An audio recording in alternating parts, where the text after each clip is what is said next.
Hey everyone, coming to you from Comic-Con 2025, and we're talking with a comic writer that you might know, David Avallone. David, how's it going? What are we, 6 hours into day two, which Yes. is for me day one. I got here early this morning, and I'm already just exhausted. I'm exhausted. But it's a good, that's the Comic-Con, that's the San Diego Comic-Con thing. It's exhausting and it's wonderful. I totally agree. I am also exhausted. Yeah. I'm also having a wonderful time. Yeah. This is the atmosphere of Comic-Con. Yeah, I haven't even done my first panel yet, and I'm just like, I'm burnt out, but that's okay. Well, let's talk about what else is exhausting you these days. What have you got on the writing docket lately? I'm writing, after a long negotiation, I have convinced Dynamite to do a creator-owned comic with me, which they rarely do, and it's called Two-Fisted Fairy Tales. I've been trying to get it done for a very long time, and it has roots in my childhood. My joke pitch for it is always that it's a Princess Bride meets Band of Brothers, because I always like pitches that make their hearer go, that doesn't work at all. What the hell is that? Which is why I'm so successful. My pitches that don't make any sense. But yeah, long story short, my father was a novelist and a World War II veteran, and he decided, for reasons that no one will ever know because he's long gone now, to tell me all of the classic childhood fairy tales as World War II combat stories about himself. So that's what it is. It's the Princess Bride part is it's a father telling his 5-year-old son bedtime stories in 1970. I'll mention how it kicks off, which is when as a little boy I saw a monster on the wall in my room, as little boys do, as children do. And my father came in and turned on the light and said, "Hey, look, no monster, you're fine." And in the comic, I ask him as he, tucks me in, "Dad, have you seen any monsters?"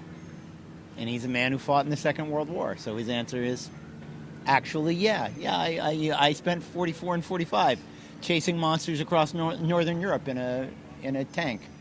So that gets us into the flashbacks, which are fairy tales. So I like to tell people it's all a completely true story about giant talking wolves and monsters and pigs that are in the French Resistance and all that kind of thing. And when can people look forward to seeing something for this? That's still a little bit of a ways out. My artist on it is Dave Acosta, who I've worked with many times in the past, and is a very good friend of mine. And I think he starts drawing it in November. So I think probably we're looking at a first issue January, February next year. But it's one of those things, honestly, as much as I'm impatient to get it in front of the audience, it's something that's so personal to me, and something that, I started writing it as a screenplay probably 25 years ago, and it was one of those things that you write and go, I'm just fooling around here. No one's going to read. There will never be a world in which anybody ever sees this. So the thrill of a publisher is going to put this in comic book stores. And the main character is Sergeant Michael Avallone of the United States Cavalry, telling his experiences of fighting giant Nazi talking wolves in 1944. So I'm pretty happy that that's happening. And also I have a comic that's probably going to be kickstarted that Ryland Grant is publishing. There is Half Evil Comics. That is also, just by sheer coincidence, a World War II based science fiction thing. Excellent. But more about that later. We're not ready to talk about that just yet. Yes, I've heard a little about this. I'm excited when you're ready to share with Thanks. others. Yeah, no, I'll talk about it when we're a little closer. You also you're obviously been working on Drawing Blood with Kevin Eastman for a number of months, years at this point. Yeah, many years. You mentioned online the other day that you thought that the latest issue was some of the best writing that you've ever put out there. What can you tell us about it? I think it's the best. Yeah, we had a long gap because a lot of things were happening in Kevin's life, and he did Last Ronin 1 and 2, and moved from San Diego to somewhere else. I don't know if it's okay to say where he moved to. I don't want people chasing him into off into the desert. But we finally have finished issue 8, and it's Drawing Blood is broken into 3 arcs, which will obviously be 3 trade paperbacks down the road. And this is the conclusion of the second arc. And in the tradition of things like The Empire Strikes Back, it is the middle arc, and it ends super, super, super dark. And it, to a certain degree, it is fictionalized autobiography for Kevin, very, very fictionalized. But I'm writing the scripts. We collaborate on the stories, but I'm the one that sits down and writes the scripts. And it's got a lot of autobiographical material for me in it as well. Pretty much every shitty thing anyone has ever said to me is in issue 8. So if you want to hear how the people in my life who don't like me feel about me, read issue 8 of Drawing Blood, and you'll get that information. But I'm very proud of how it came out. It's a remarkably complicated comic book, which is one of the reasons that it took so long to do. If you don't read Drawing Blood, it takes place in 3 different variations of reality. One is reality, drawn by Ben Bishop. One is flashback, which is drawn by Kevin, very much in his 80s Mirage style, using, what's that kind of paper called? The kind you treat with the chemical. Duoshade, my wife, ladies and gentlemen, Duoshade. Using Duoshade paper. And then Troy Little draws hallucinations where he sees his characters come to life and talk to him. This issue has 6 artists on it because he has a lot more hallucinations. Oh, my right there. I did that joke last year too. But we also have Dave Acosta, who I mentioned earlier, drawing one of his hallucinations, and the great Sky Partridge draws another hallucination. So there's a ton of different art styles in the book. And it, like I said, it was remarkably complicated to put together. A lot of times the art styles are different characters in the same panel. So you have one guy drawing the background, and then Skylar comes in and draws one character, and then there are panels that are all Skylar. But it's a remarkably complicated book, but I'm incredibly proud of it, and I can't wait for people to see it. With something like that, obviously you're putting a lot of vulnerability out there because of the attachment, the meta nature of it. Sure. Do you feel like there is a catharsis to sharing this stuff, or is there? Absolutely. I mean, I will be vulnerable here and say I just went through the approvals on the issue. So the last 3 weeks, like looking at tweaks on the art and the lettering and the coloring, like I cried like 5 times. Like every time the new proof came in, it's like, oh, I got to put myself through this one more time. I got to read this thing. I got to read all 22 pages of this all over again. Make sure it's in good shape. And it's a lot. It's a lot. But it's worth it. And it's, why else are you doing it? And there's your own personal catharsis, but anyone that consumes any kind of media, we've all seen something that made us feel something, that connected to our life, and we got that out of it. And generally, when you put yourself on the page in that way, someone reading it is going to go, I've had this experience. I have felt this way. I have had this experience with a friend or a family member. I have contemplated doing this in my life. So it feels like a very valuable thing to do, and I'm happy to do it. Happy might be the wrong word. I am pleased to have the... I'm pleased to be writing a book where I get to write about that kind of thing, where I get to write about real human life, which is, Drawing Blood is a hard sell to your comic book audience because superheroes are a very tangential part of it. There's literally a line in that issue where the 1970s superhero character, Night Avenger, who's part of our series, also shows up to talk to him. And the main character, Shane Bookman, tells him to, get out of here. This isn't that kind of comic book. We don't have superheroes in this book, which is, again, very meta narrative. But yeah, I love writing entertainment. I love writing comedy.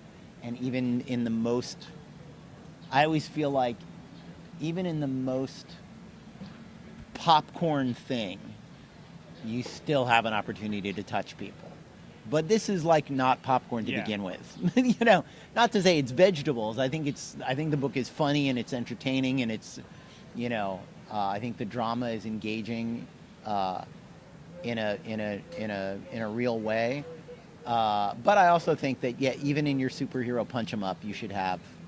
I'll tell you, in Jim Starlin's Death of Captain Marvel, there's a moment at the very end of that. Spoiler alert: he dies.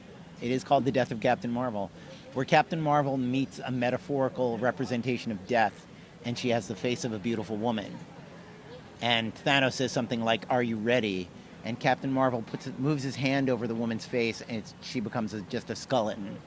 And he says, "Yeah, I just no longer need the illusion." I think about that probably once a month as a way of looking at life. Yeah, I just no longer need the illusion. It's Jim Starlin writing a superhero book about Thanos and Captain Marvel and a guy in black tights whose power is cosmic awareness. Who knows what that is? But that's my point. Is like that's something profound about the human experience that I learned in a Jim Starlin superhero book. Sure. Now, and obviously it's the Death of Captain Marvel. He's from the beginning we know it's going to be heavy.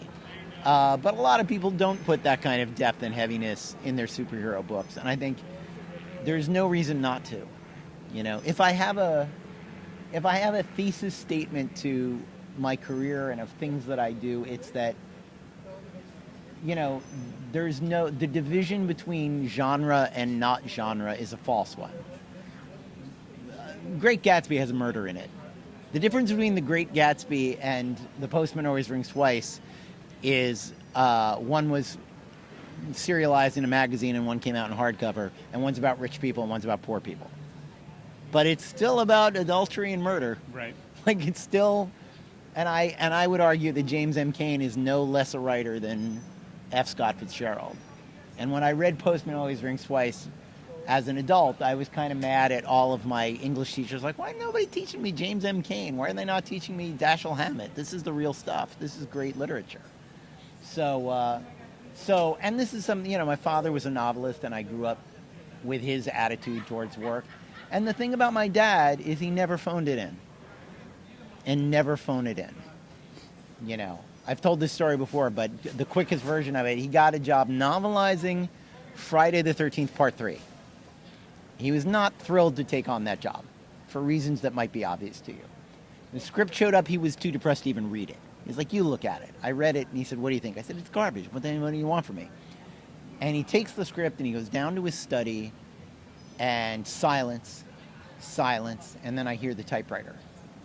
2 hours later, he comes up to me, comes out of his room with pages, and he goes, "I want you to read this. I'm doing something really great with Jason here on page 3. And I went, "How are you already, thrilled? You're already having a great time, and you think this is going to be a great book." And that was such a profound message to me. When they hand you the script for the Friday the 13th, Part 3, there's a way. There's a way to make it good. There's a way to love it. There's a way to love the gig. When I was offered Elvira, Mistress of the Dark by Dynamite, I love Elvira. She's a great character. But my initial reaction as a writer was, the hell am I going to do with Elvira, Mistress of the Dark for 4 issues? And now it's been almost 40. Hundreds and hundreds of pages of that stuff. And I dug in and I watched her movie again, and I thought about who she is as a character and what's interesting about her and what's unique about her. And I found something to write about. I found a character that was admirable and interesting and had a unique perspective on the rest of the world and how it's all about let your freak flag fly and don't let anybody make you feel ashamed about anything. And I'm like, I can always write a hero whose main thing is you can't make me feel shame. Sure. That's her superpowers are inability to feel shame. So Joe Rybandt just walked by, by the way, editor-in-chief Dynamite, which is funny. But yeah, so if there's a lesson, if there's a thing that I've absorbed, it's that. And I try to say yes. If someone comes to me with a character and I go, "Oh, gee, really? That?" I try to go, okay, I always say, when you get any kind of licensed character, you open the hood. Yeah. And you look under the hood and you go, why does this thing run? What's it run on? What's the fuel? What's the joke? With Elvira, part of it was the shame thing. Part of it is 1950s Borscht Belt comic working a little blue. Send the kids out of the room. We're going to tell some sexy jokes. But there are no four-letter words. It's nothing really obscene. But instead of it being a little old Jewish man like me, it's a hot young lady in a tight black dress. And that's the tension of it. It's the hot girl telling dad jokes, basically. Joe Ryban, ladies and gentlemen. Let's have a big round of applause. We're talking about Elvira, Mistress of the Dark. Are you? Yeah, we are. Well, let me ask you this. With all that in mind, obviously, I've been talking with a lot of artists here at Comic-Con. Everyone's dealing with what's going on in the world. We're also dealing with what's going on in the comic book industry. Sure. We've lost distribution. Things have been a little bit tougher for everyone. Do you feel, I guess I'm talking to others where their storytelling and their approach to the business is changing because of that. And so I've been having discussion about whether people feel like their storytelling or approach is becoming radicalized in some fashion by the changes within our world. Do you feel like anything like that is happening with you, or do you feel like you're resistant to it? No, it's not so much that I'm resistant to it, it's that it's who I always was. I was raised by very political parents. My mother in particular was an activist, for a living. She was an abortion rights activist. So, my feelings about fascism haven't changed at all. And I haven't been particularly radicalized more than I was to begin with. I've always hated these guys. So as much as I hate Donald Trump, I don't hate him more than I hated Richard Nixon or Ronald Reagan or George W. Bush. So, but you do right to the moment in terms of you think about the world that we're all living in. Yeah. You know what I mean? And you can't help but be writing about the world that you're living in. Do you think there's an approach to the uncertainty, I guess the upheaval within the comic industry that has changed how you approach it as a creator? No, I think it, as a lifelong freelancer, it's always unstable to me. It would be nice if it was ever stable.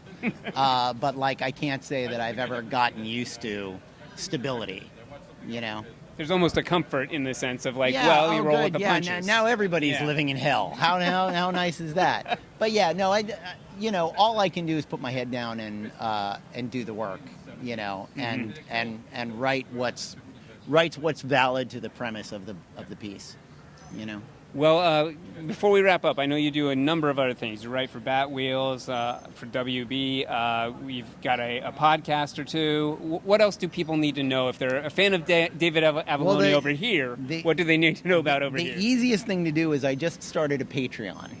So if you find me on Patreon, you will find links to all of the things that I do. The podcast I do with Ryland Grant, my own podcast, and work in progress stuff that I'm working on.